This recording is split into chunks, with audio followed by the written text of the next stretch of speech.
Shalom, selamat pagi, selamat hari Minggu. Mari kita beribadah, memuji dan memuliakan nama Tuhan. Mari kita bangkit berdiri. Kita akan menyanyikan dari Napiri Rohani nomor 9 bait 1 dan 2. Terpujilah nama Tuhan.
Jemaat yang dikasihi Tuhan Yesus, marilah kita memasuki ibadah yang kudus ini dengan mengakui bahwa pertolongan kita dalam ibadah ini terjadi dalam nama Tuhan yang menjadikan langit dan bumi.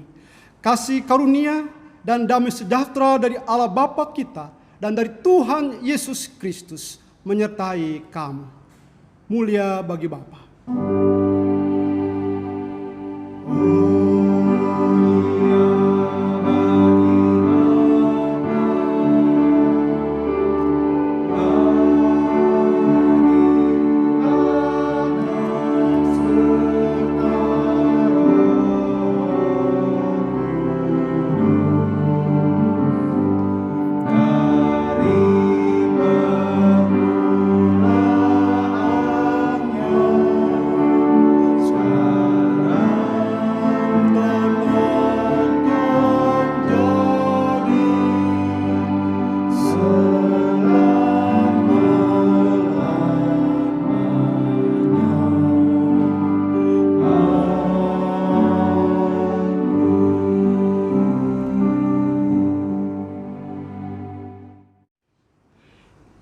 Saya akan bacakan nats pembimbing dari Roma 14 ayat 17 dan 18. Demikian firman Tuhan.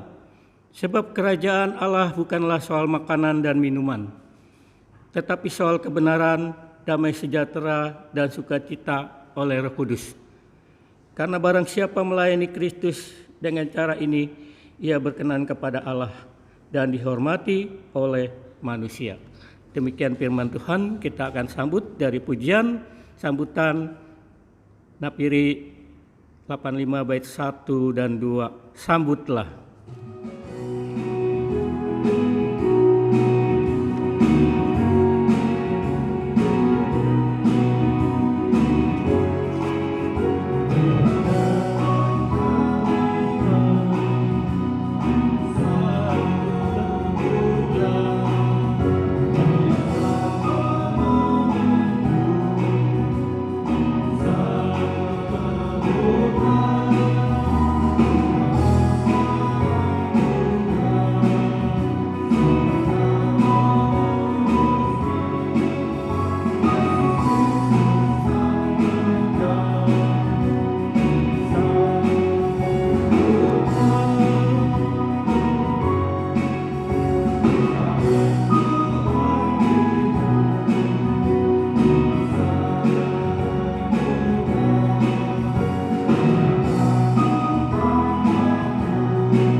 Hukum Tuhan terambil dari Matius 7 ayat 12. Demikian firman Tuhan. Segala sesuatu yang kamu kehendaki supaya orang perbuatlah. Demikian juga kepada mereka. Itulah seluruh isi hukum Taurat dan kitab para nabi. Kita akan mengakui segala dosa-dosa kita yang telah kita lakukan hari lepas hari, supaya kiranya Tuhan berkenan akan pengampunan segala dosa yang kita lakukan. Mari kita berdoa. Tuhan Bapa kami yang di surga, terima kasih pada pagi hari ini Tuhan, kami boleh datang di hadapan-Mu. Ya Tuhan, seringkali kami mengecewakan Engkau, dan seringkali kami menyakiti Engkau, dan seringkali kami menyakiti sesama kami. Ampunilah ya Tuhan segala dosa dan kesalahan kami. Ya Tuhan, biarlah dengan rendah hati Tuhan, Kau sucikan hati, pikiran, perbuatan kami Tuhan. Layakkanlah kami di hadapan-Mu ya Tuhan, supaya kiranya Engkau berkenan kepada kami. Terima kasih Tuhan Yesus atas segala pengampunan yang Kau berikan. Di dalam nama-Mu Tuhan kami berdoa. Amin. Mari kita bangkit berdiri dan kita akan mendengarkan berita anugerah yang terambil dari Matius 6 ayat 26. Demikian firman Tuhan. Pandanglah burung-burung di langit yang tidak menabur dan yang tidak menuai dan yang tidak mengumpulkan bekal dalam lumbung, namun diberi makan oleh Bapa-Mu yang di surga. Bukankah kamu jauh melebihi burung-burung itu? Demikian berita anugerah yang sudah saya bacakan, dan saya akan membacakan petunjuk hidup baru yang terambil dari Matius 6 ayat 33. Demikian firman Tuhan. Tetapi carilah dahulu kerajaan Allah dan kebenarannya, maka semuanya itu akan ditambahkan kepadamu. Silakan duduk, kita akan mendengarkan firman Tuhan, dan sebelum itu kita akan memuji untuk menyambut firman Tuhan yang terambil dari Napiri Rohani 223 bait 1 dan 2. Isilah Tuhan hatiku ini.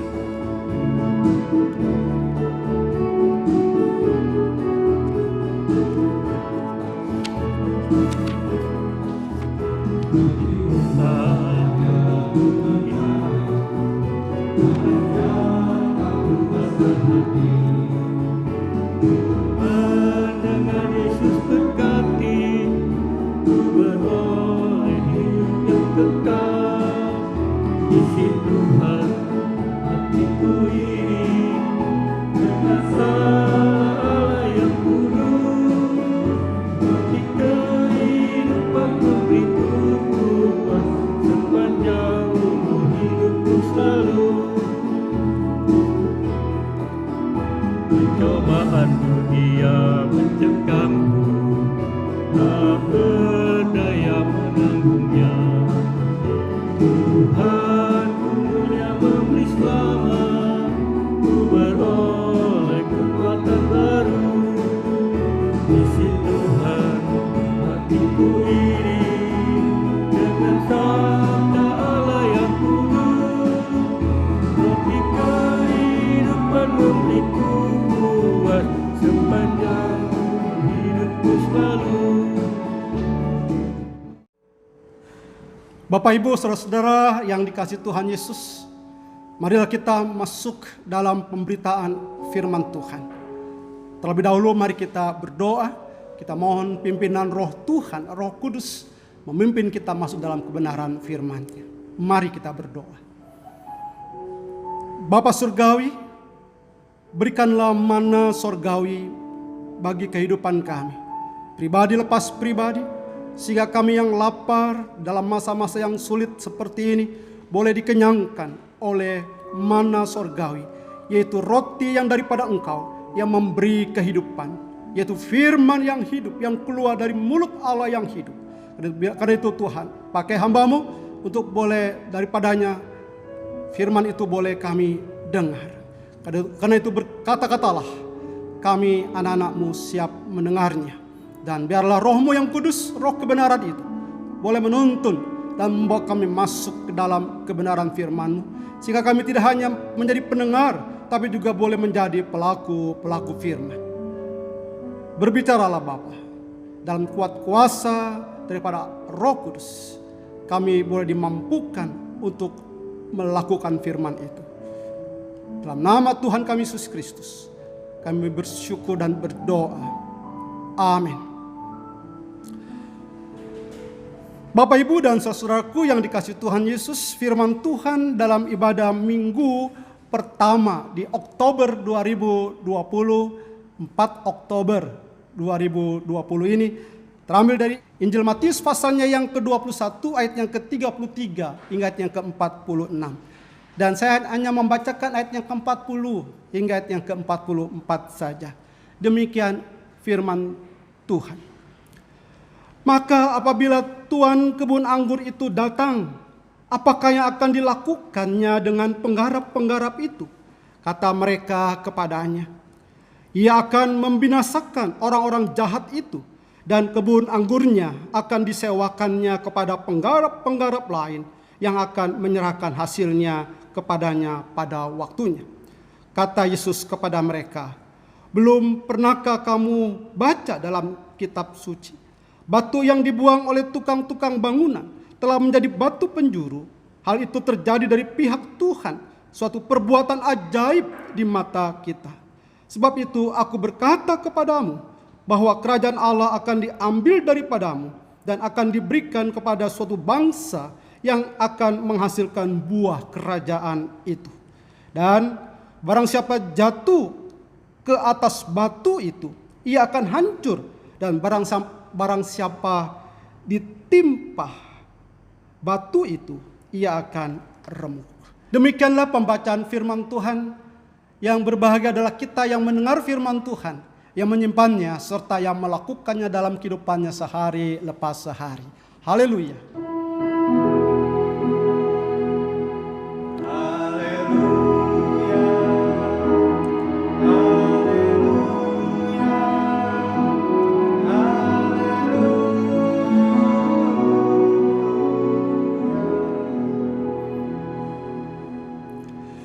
Bapak, Ibu, saudara-saudara yang dikasihi Tuhan Yesus, menyambut kedatangan seorang yang kita kasihi, setelah lama tidak berjumpa, pastilah membawa kegembiraan, sukacita, dan bahkan kebahagiaan tersendiri.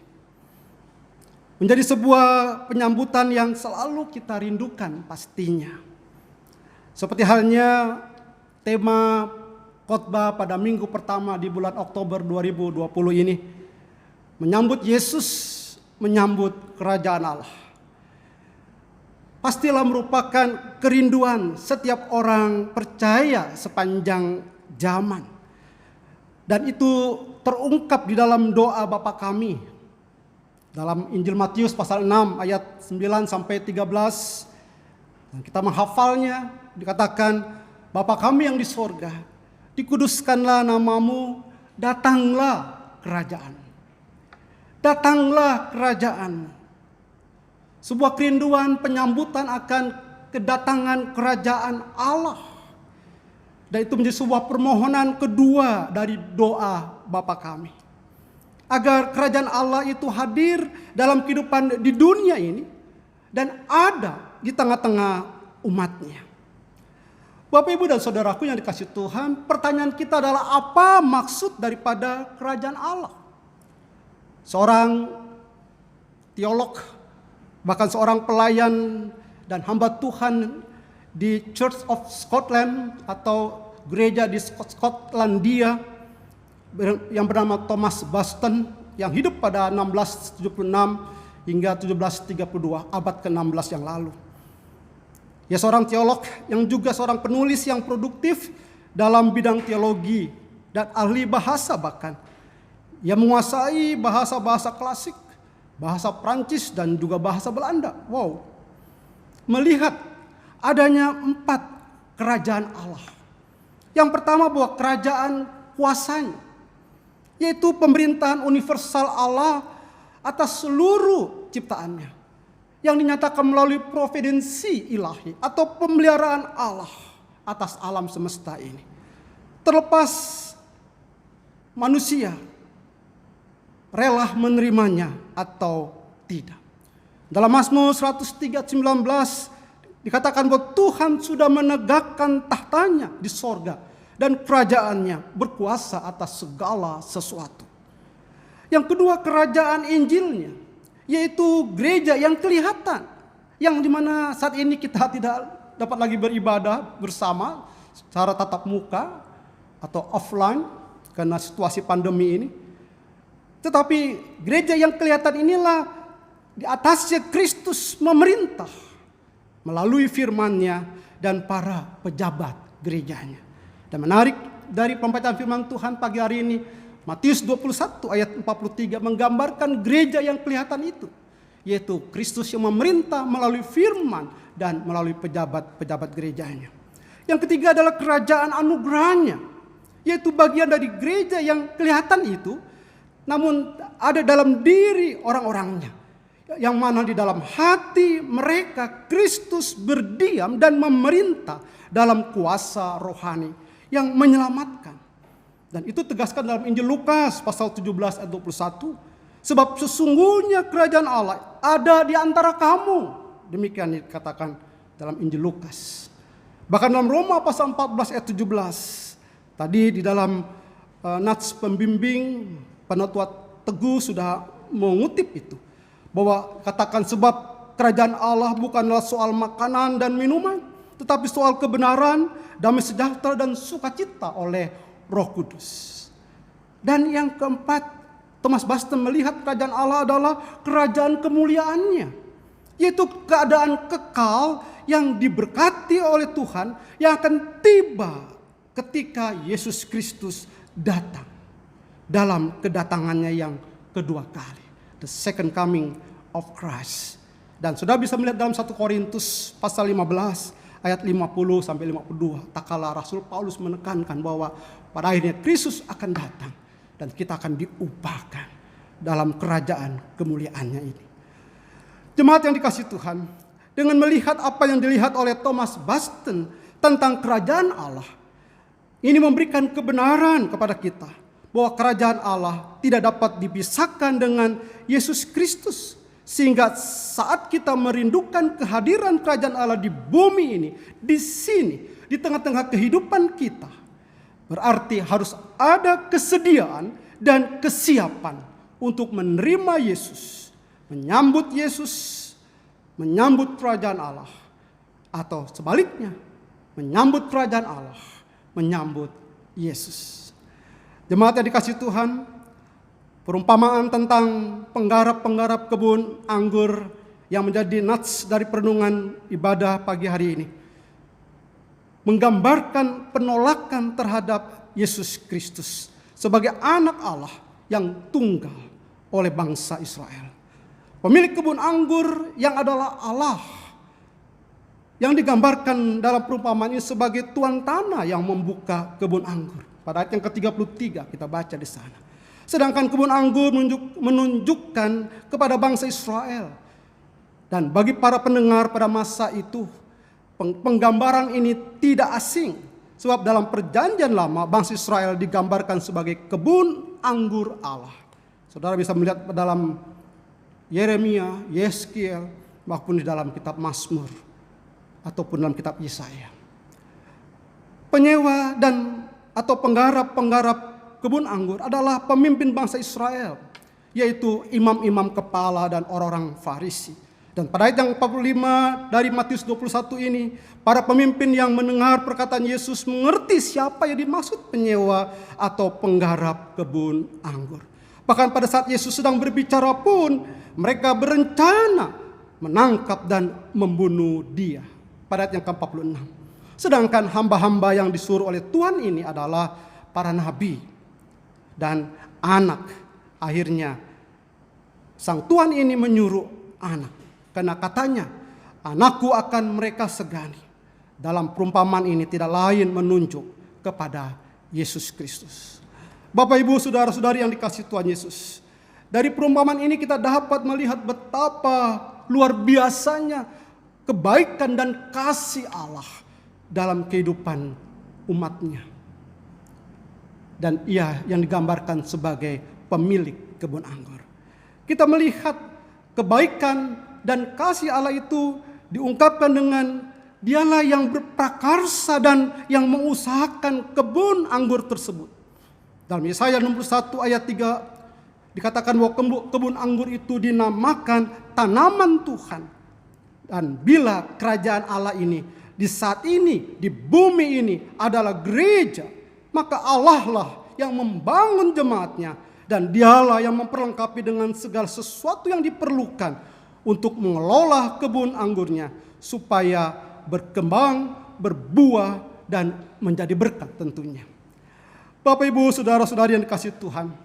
Ini berarti tidak boleh seorang pun, siapapun dia, mengklaim, ini gerejaku, jemaatku, kebun anggurku. Sampai akhirnya berebut pemilikan. Bahkan kita pernah mendengar ada kisah di suatu tempat sampai ke pengadilan untuk mendapatkan pemilikan jemaatnya atau gereja tersebut. Sistem gereja kita, gereja Kristus, cukup baik. Seorang pendeta ada masa pelayanan, harus rela menerima status emeritus atau pensiun, dan kata lain, sebagai pendeta emeritus. Bapak, Ibu, dan saudaraku, besok 5 Oktober 2020 saya genap berusia 60 tahun. Dan itu berarti SK atau surat keputusan dari sinode kami, sinode Gereja Kristus, akan keluar yang mengesahkan bahwa saya menjabat status baru sebagai pendeta emeritus. Harus bangga menerima status ini. Karena status emeritus adalah sebuah penghargaan. Ingat, bukan pemecatan.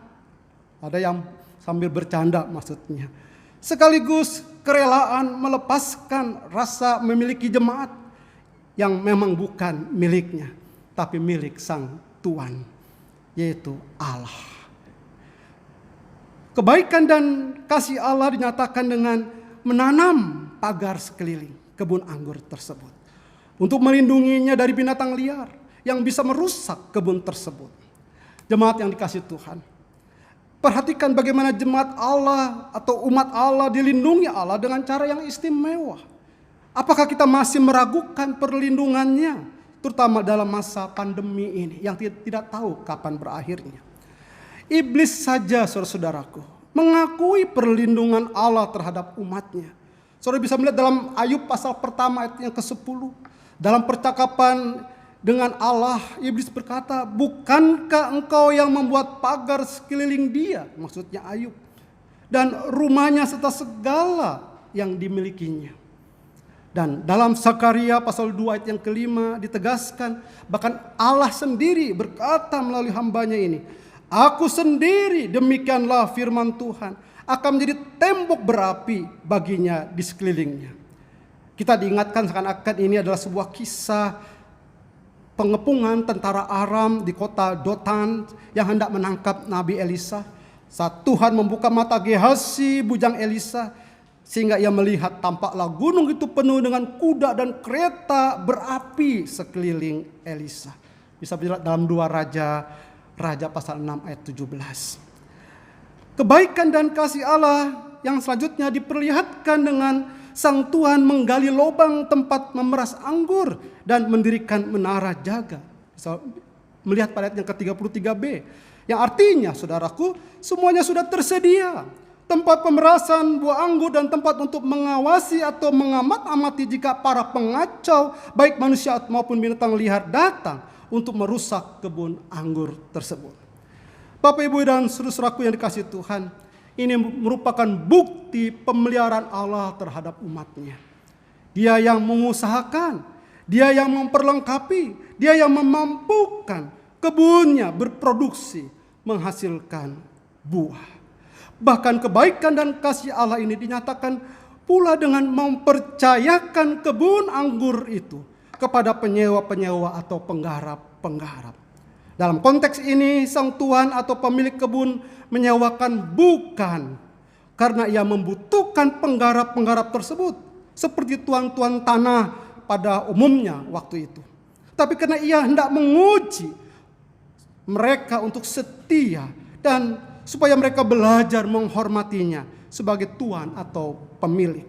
Sebab itu dikisahkan bahwa setelah menyewakan kebun anggur itu kepada penggarap-penggarap, lalu berangkatlah ia ke negeri lain. Bapak, Ibu, saudara-saudaraku yang dikasihi Tuhan Yesus, Leon Morris dalam komentarnya terhadap perumpamaan ini menulis sebagai berikut. Perumpamaan ini menggambarkan dosa yang paling tidak masuk akal dan kasih yang paling tidak dapat dimengerti. Sebab respon penggarap-penggarap terhadap kebaikan dan kasih Allah yang telah mengusahakan dan memperlengkapi kebun untuk siap berproduksi. Namun saat pemilik ini meminta bagiannya, saat musim petik ditolak mereka dengan perlakuan jahat yang semena-mena terhadap hamba-hamba yang diutus oleh sang tuan. Seperti ayat yang ke-35. Tetapi penggarap-penggarap itu menangkap hamba-hambanya. Mereka memukul yang seorang, membunuh yang lain, dan melempar yang lain pula dengan batu. Dan Bapak, Ibu, saudaraku yang kasih Tuhan, inilah puncak dari kebaikan dan kasih Allah. Seperti yang dikatakan Leon Morris tadi, sebagai kasih yang paling tidak dapat dimengerti adalah dengan pengutusan anak. Pada ayat yang ke-37, katakan akhirnya ia menyuruh anaknya kepada mereka. Katanya, anakku akan mereka segani. Dengan kata lain, akan dihormati. Namun kenyataannya, penolakanlah yang terjadi. Jemaat yang dikasihi Tuhan, tidak pernah ada anugerah yang begitu mulia selain yang terdapat dalam pengutusan sang anak. Itulah yang dilakukan Bapa Surgawi karena kasih-Nya bagi dunia ini. Yang dikatakan karena begitu besar kasih Allah akan dunia ini sehingga ia telah mengaruniakan anaknya yang tunggal supaya setiap orang yang percaya kepadanya tidak binasa melainkan beroleh hidup yang kekal. Ayat yang kita kenal dalam Yohanes pasal 3 ayat 16, bukan? Lagi sang anak pun ditolak, bahkan dibunuhnya. Mereka menangkapnya dan melemparkannya keluar kebun anggur itu, lalu membunuhnya. Bapak, Ibu, saudara-saudara yang dikasihi Tuhan Yesus, menyambut Yesus, menyambut kerajaan Allah. Konsekuensi daripada penolakan terhadap anak, yang pertama adalah kebinasaan. Seperti pada ayat yang ke-41, kata mereka kepadanya, ia akan membinasakan orang-orang jahat itu, dan kebun anggurnya akan disewakan kepada penggarap-penggarap lain. Dan anak yang ditolak itu digambarkan sebagai batu penjuru. Dan Yesus menunjuk kepada dirinya sebagai batu penjuru. Pada ayat 42 dan 44, kata Yesus kepada mereka, belum pernahkah kamu baca dalam kitab suci, batu yang dibuang oleh tukang-tukang bangunan telah menjadi batu penjuru. Hal itu terjadi dari pihak Tuhan, suatu perbuatan ajaib di mata kita. Ditegaskan juga pada ayat 44, barang siapa jatuh ke atas batu itu, ia akan hancur, dan barang siapa ditimpa batu itu, ia akan remuk. Bapak, Ibu, dan saudaraku yang kasih Tuhan, batu penjuru ini sangat besar dan kuat. Siapa jatuh ke atasnya akan hancur, dan siapa tertimpa akan remuk. Perhatikan saudara, ada keindahan dari kalimat ini. Jatuh ke atasnya, artinya masih ada belas kasihan atau sentuhan belas kasihan. Akan hancur, tetapi hancur yang masih dapat disembuhkan atau dipulihkan. Tetapi bila batu ini menimpamu, hancur seperti debu dan tidak ada penyembuhan lagi. Yesus batu penjuru. Menerima dia akan meremukkan kita, meremukkan keegoisan, kebanggaan diri. Namun kita akan dibangun untuk menjadi jemaatnya dengan Kristus Yesus sebagai batu penjuru. Seperti halnya dalam Efesus pasal 2 ayat yang ke-20. Sebaliknya penolakan terhadap Yesus sebagai batu penjuru ini hanyalah kebinasaan. Kedua saudara, kerajaan Allah akan diambil daripada konsekuensi dari penolakan itu. Seperti dikatakan dalam firman Tuhan, ditegaskan, sebab itu aku berkata kepadamu, bahwa kerajaan Allah akan diambil daripadamu dan akan diberikan kepada suatu bangsa yang akan menghasilkan buah kerajaan itu. Suatu bangsa menghasilkan buah, yang dimaksud dengan kata lain adalah jemaat Tuhan. Tentunya jemaat yang menghasilkan buah. Hal ini mengingatkan kita tidak cukup hanya menyandang sebagai orang Kristen. Mungkin KTP dengan agama Kristen, lahir dari keluarga Kristen, namun yang dituntut sang pemilik adalah buah kebenaran, buah pertobatan. Bapak Ibu saudaraku yang dikasihi Tuhan, sambutlah Yesus. Dalam bulan pujian ini biarlah hati kita dipenuhi dengan pujian dan syukur untuk menikmati kebaikan dan kasih Allah. Sebab sebagai kebun anggur, Ia memiliki kita, memelihara dan melindungi setiap hari, sekalipun dalam masa sulit ini. Ia memagari kita dengan anugerahnya yang ajaib pula, sebagai tanaman Tuhan untuk memperlihatkan keagungannya. Menyambut Yesus sebagai Tuhan dan Juru Selamat hidup kita, bukan yang lain di dunia ini, serta hidup yang berbuah, buah kebenaran untuk kemuliaannya. Sebab itu tinggallah dalam aku dan firmanku tinggal dalam kamu, Bapakku dipermuliakan, yaitu jika kamu berbuah banyak, dan dengan demikian kamu adalah murid-muridku. Dengan demikian kerajaan Allah, seperti yang dikatakan Thomas Boston tadi, yaitu kerajaan kuasanya, kerajaan Injilnya, kerajaan anugerahnya, dan kerajaan kemuliaannya hadir dalam hidup kita sebagai orang percaya, sebagai umatnya, sebagai kebun anggurnya. Tuhan Yesus memberkati. Mari kita berdoa, Bapak Ibu saudara. Bapa Surgawi, terima kasih untuk firman-Mu yang telah kami dengar. Biarlah dalam bulan pujian ini hati kami meluap sukacita, sekalipun dalam masa sulit, masa pandemi COVID-19 yang kami tidak tahu kapan berakhirnya. Tetapi biarlah kami bersukacita oleh karena kami adalah kebun anggur Allah. Engkaulah pemilik kami, Engkaulah pengusaha kami, Engkaulah yang menjaga dan melindungi kami.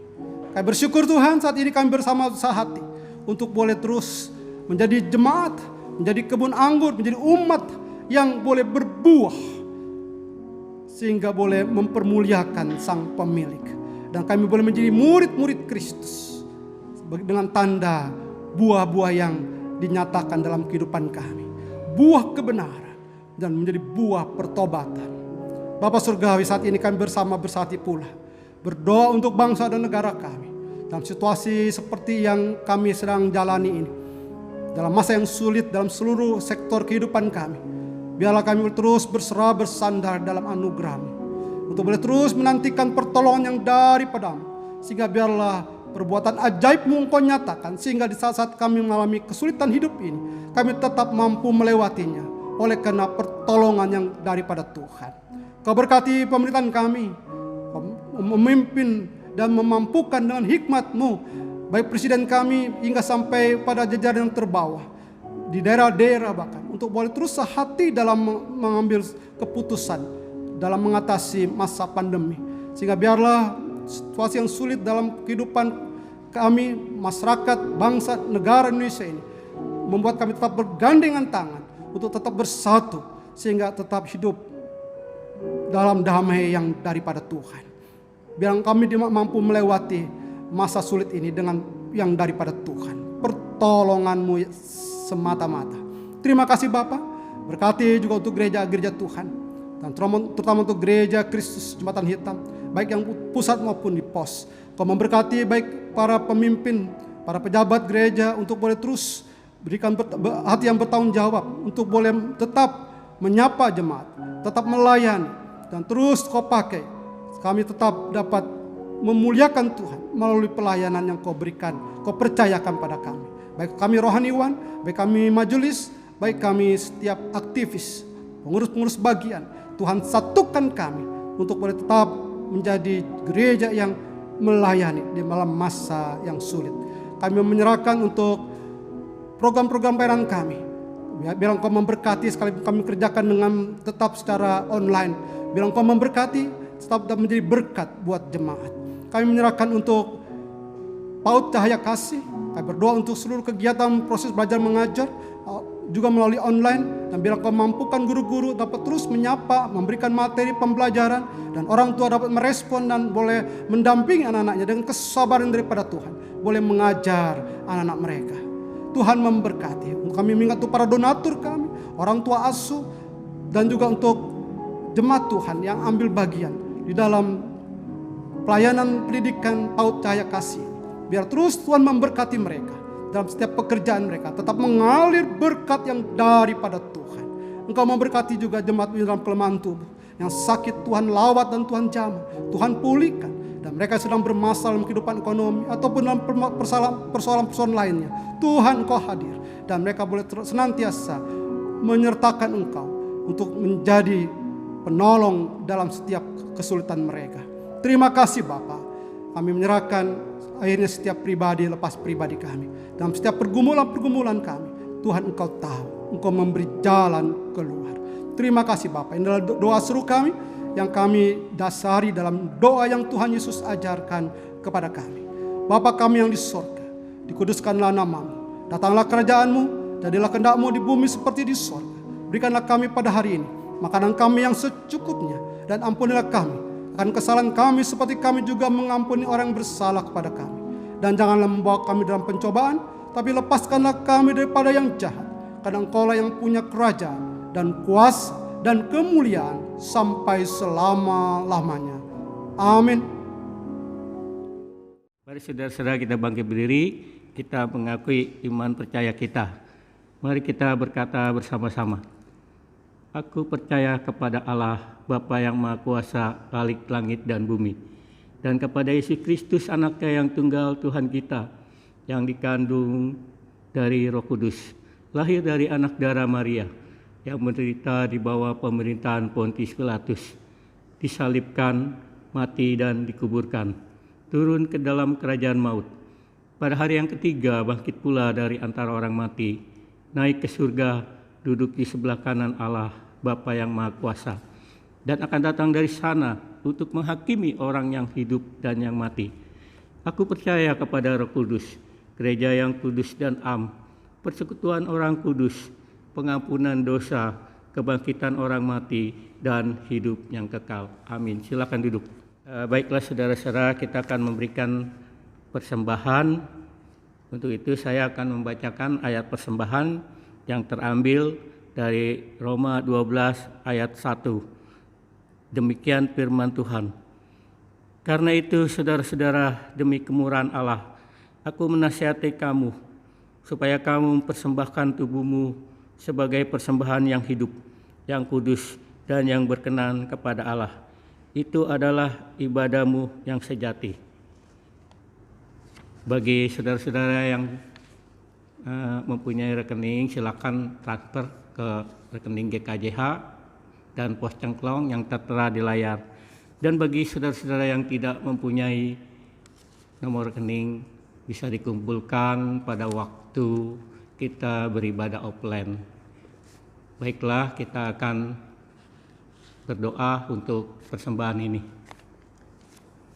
Tuhan Bapa kami yang di surga, terima kasih Tuhan, biarlah persembahan ini Tuhan boleh berkenan kepadamu Tuhan, supaya apa yang kami persembahkan boleh menjadi pekerjaanmu Tuhan.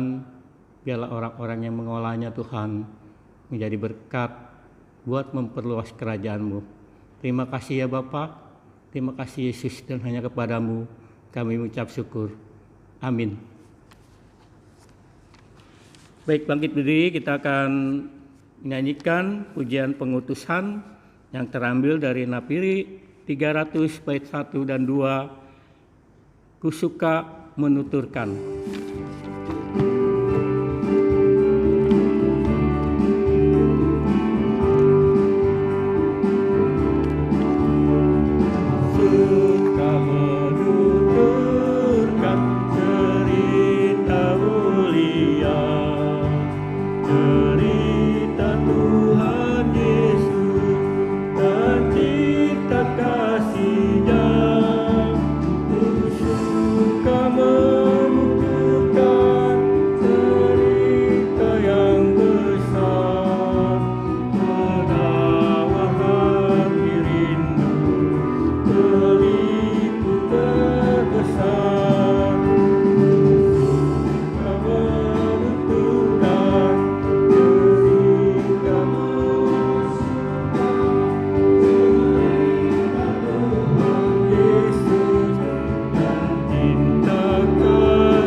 Jemaat yang dikasihi Tuhan Yesus, sekarang kembalilah dalam kehidupanmu sehari lepas sehari dalam berkat yang daripada Tuhan. Kasih karunia daripada Tuhan Yesus Kristus dan kasih daripada Allah Bapa serta persekutuan dengan Roh Kudus menyertai hidupmu dari sekarang sampai Tuhan datang kembali. Haleluya. Amin.